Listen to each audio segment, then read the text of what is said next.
rules of the game. The cold bite of handcuffs was fresh in my memory, the echoing sirens still ringing in my ears. The city's cacophonous clamor was my only companion as I sprinted through its labyrinthine alleys, desperately seeking refuge. My breath became ragged. Every heartbeat was a deafening drum as I feared capture at every turn. Far from the heart of the city, I found myself on the fringes, where modernity's touch seemed to fade. The path I took, more out of desperate instinct than conscious choice, led me to a forgotten cemetery. Nature had begun to reclaim its territory, with vines curling around dilapidated gravestones, their inscriptions worn away by time. In the moonlight, one structure stood out, a grand mausoleum, seemingly untouched by the ravages of time.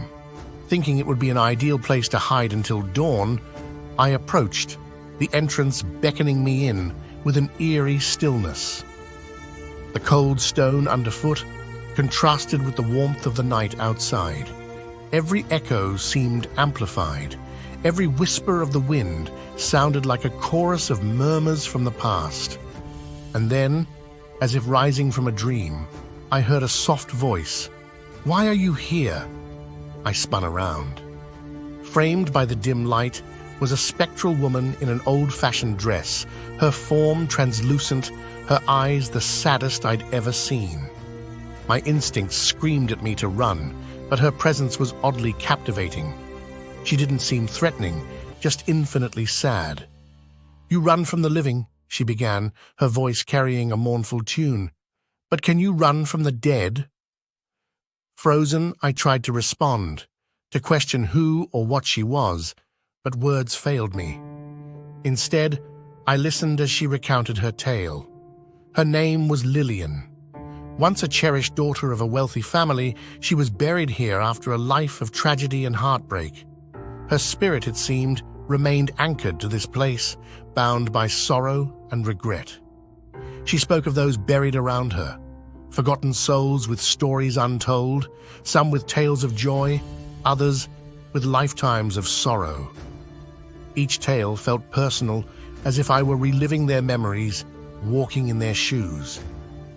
As dawn's first light began to pierce the horizon, Lillian turned to me with a proposition. "A game. Win," she whispered, "and find a way out of your predicaments.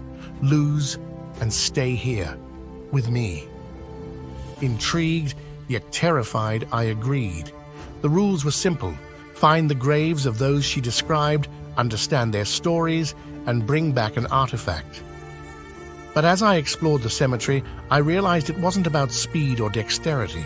It was about empathy. Hour after hour, I searched, understood, and felt. But as the last story unfolded, it became clear. The game was never about escape, but acceptance. Lillian's story was, in many ways, a reflection of my own, a life on the run, choices made, and consequences faced. I returned to the mausoleum as the sun fully emerged, casting a golden hue over everything. Lillian waited, a smile playing on her lips. As the game's true nature dawned on me, I felt the ground give way, the world darkening. The last thing I heard was Lillian's voice, not mocking but compassionate. "Rest now, for your journey has ended." And so, I became another story in that old cemetery, another tale for a wanderer to uncover.